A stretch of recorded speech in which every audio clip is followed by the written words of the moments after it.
Hey everybody, welcome back to Video Game Therapy. We're on a super early level of Alto because I got a new computer that doesn't crash, and I can't transfer my saves, so Sisyphus Boulder strikes again. Anyway, no VGT last week. I don't know, I tried recording at one point, but the vibes weren't flowing.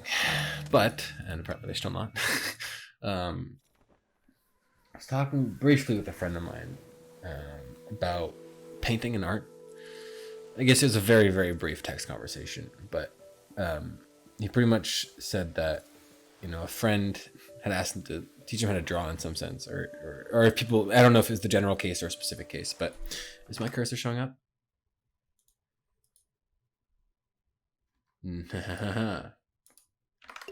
Better not be. Not anymore, at least. And his response is effectively, I can teach you all the theory that I know, but I can't teach you how the feeling of it.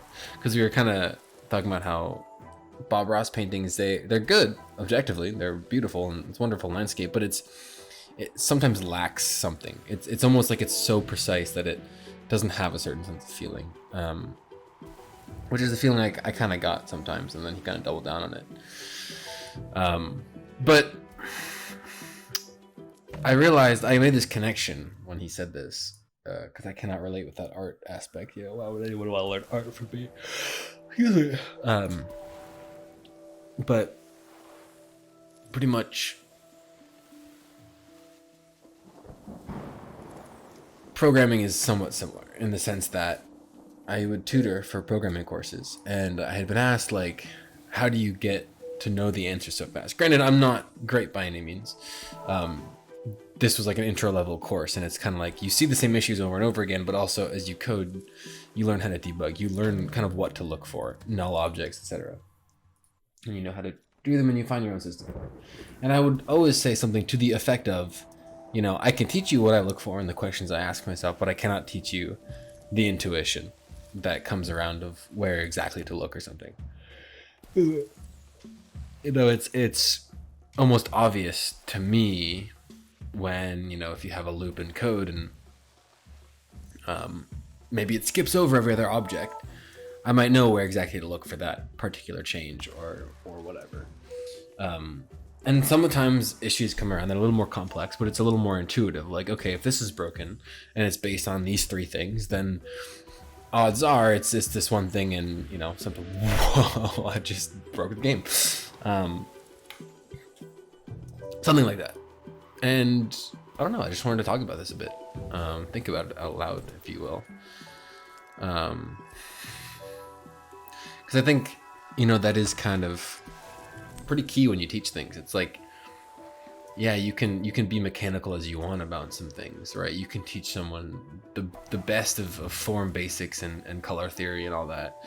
But the feeling that goes behind so much of art, you can't really teach it with something more logical, I suppose, like programming or software engineering, even on a broader scale here.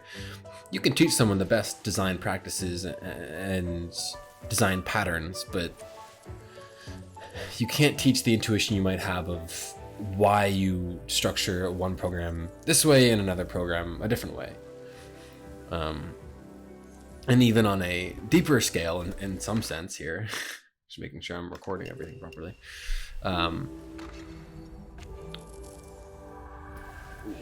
When you have your own kind of thoughts and feelings, you can convey them with words to the best of your ability, but you'll never fully be able to convey the idea.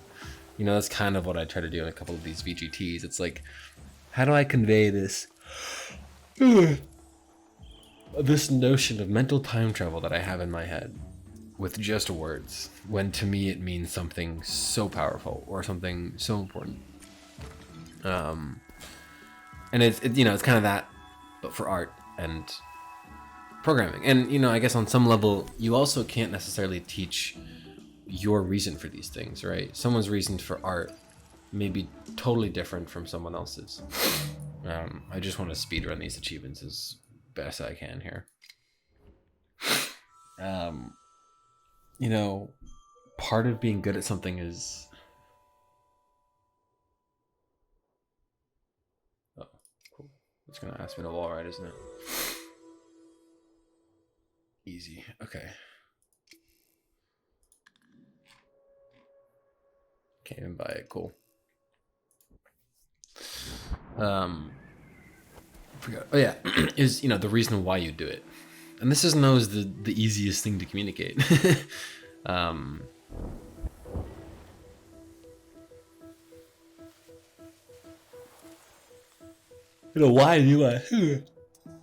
Why do I keep making videos? I can teach someone how to edit. You can teach someone, and maybe someone wants to be, a content creator at the end of the day. I don't even know if I am at this point, whether I'm joking or not. I don't know if I am officially one or not. That's just because I haven't defined my own baselines for it, but whole other question.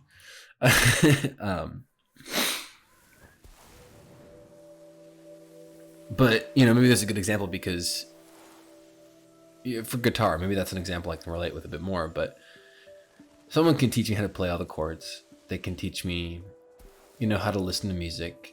It may be a little harder to learn, identifying notes and chords and stuff, but no one can ever teach me their own reason for why they practice until they have calluses, or even till their fingers bleed, or why they practice for an hour and a half every day.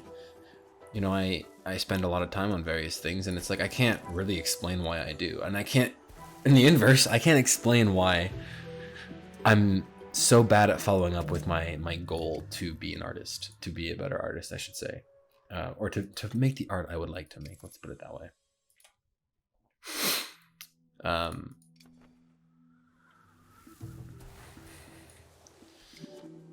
No, we're not. No. I don't need that. No, thank you. I have 35 and a half hours on this game. Okay. I don't need that right now.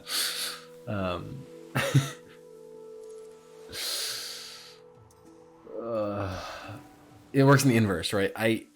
I've been trying to explain to myself for like 4 years now, why is it so hard to just sit down and do art?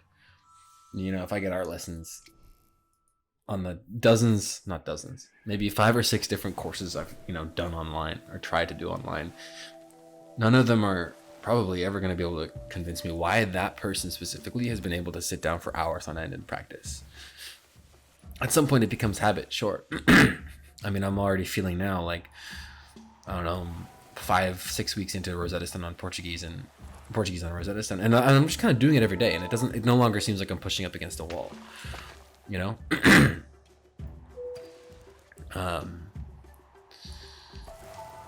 which is fantastic. But how much activation energy, let's say, the activation energy is how much effort you have to put in to start something. Like if you pull a lawnmower, when you pull on the ripcord, cross a rope or interval right to a backflip, pick a little cool. That's like, you have to put a lot of energy into pulling that, but then you can kind of just walk around, right? And the lawnmower's on. That's activation energy. And so how much activation energy does it take for me to have a consistent drawing habit? I don't know. And right now it seems to be a lot. It seems like I'm pushing up against a wall. But anyway, I wonder if, in some sense, intuition is to logic as feeling is to creativity. I think, in some sense, they are the same thing, but there's a sense of nuance. Intuition is a deeper sense of knowing things, if you will, and feeling is, guiding you and bringing things up and making you aware of particular things. And I think, you can't really have intuition without feeling. You can't intuit something if you don't feel the right way. But when you feel things, the actions they lead you to are also intuitions. And I think in art, you can have a good intuition, right? I can start doing these like little insects and natural forms and contours so many times that it becomes muscle memory, let's put it that way. And that's intuition, right? But I'd argue that's more logic than it is art. No, more logic than it is creativity.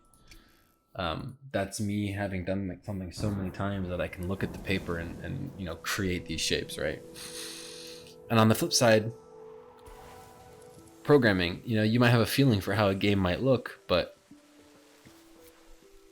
that feeling isn't programming. It's still creativity because you're making something. So you can have, in other words, You can have intuition is to logic as feeling is to creativity. However, logic and creativity are not mutually exclusive. So you can be creative and logical at the same time. You know, you can have a feeling for that goes into your brushstrokes, and you can have logic carry through, I don't know, where your shapes are mapped, and you can use both of those things in tandem to create cool things and really cool things. And I just like that idea that this intuition is to logic, as feeling is to creativity, but more so just this kind of idea that even just coming out of me like during this VGT is just, you can't teach someone intuition, you can't teach someone feeling. You can teach someone how to recognize feelings, right? And you can teach someone how to get better at building up their intuition, but you cannot teach intuition itself. You cannot teach feeling itself. I think those are just such innately human and unique aspects that it's up to people to understand. You know, those who don't feel deeply depressed and such can easily say, just choose to be happy, right? Maybe that comes and goes in waves, though. You know, maybe sometimes they say that and they would believe it, but then they're like, oh my God, how can I say that and believe it? And oh, shucks. I have not found a rope bridge. That's unfortunate. But, you know, you can't teach that underlying motor that's running in some sense. So you can't teach intuition, but you can teach logic, and you can't teach feeling, but you can teach creativity, or you can't teach art. Art's too specific. Can't teach creativity.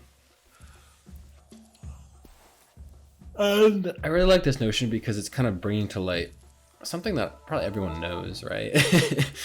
I mean, you do math enough and you finally get a sense of the pattern, and it kind of just not becomes easy, but it gets, you know, you get to some plateau at some point. And that's why practice is so key, I think. You know, and I kind of like this perspective, and I'm sure I've said this a handful of times in the past, but this does feel like it's kind of shifting some sort of mental paradigm I have, because is that the right use of the word? Definition of paradigm? An example or pattern of something, a model. Yeah, mental model that I have in my head.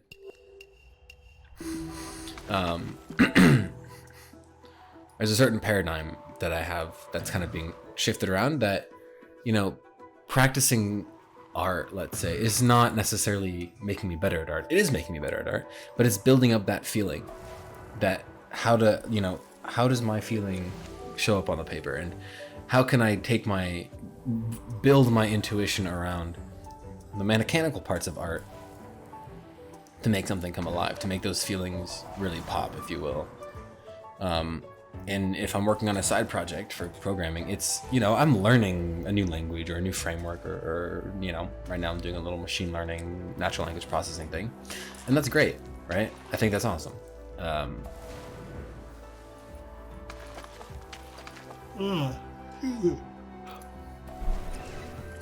But in reality, you know, I'm building up how to put my feelings into my own projects in some sense. Like, why am I doing this thing using Word2Vec with natural language processing? What is it for?